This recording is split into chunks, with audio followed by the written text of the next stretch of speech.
इकडे शिवसेना उद्धव ठाकरे गटाचे नेते संजय राऊत त्यासोबतच आदित्य ठाकरे आणि अंबादास दानवे आज मराठवाड्यातल्या पूर परिस्थितीची पाहणी करणार आहेत। गेल्या 2 दिवसांपासून मराठवाड्यामध्ये मोठ्या प्रमाणात पूर परिस्थिती निर्माण झालेली असून त्या पार्श्वभूमीवरती ठाकरे गटाचे नेते मराठवाड्याचा दौरा करणार आहेत। दौऱ्याच्या वेळी मराठवाड्यातील संभाजीनगर, जालना, परभणी, हिंगोली आणि नांदेड या जिल्ह्यातील पूर परिस्थितीचा आढावा घेतील। यावेळी शेतकऱ्यांच्या बांधावरती जाऊन नुकसानाची पाहणी करून शेतकऱ्यांशी संवादही साधतील।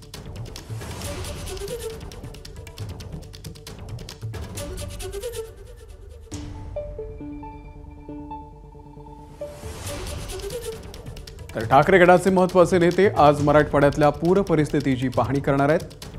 गेल्या आठवडाभरापासून मराठवाड्यामध्ये धुवाधार पाऊस पडतोय आणि त्यामुळे शेती पिकाचं मोठं नुकसान झालेलं आहे। एबीपी माझा, उघडा डोळे बघा नीट।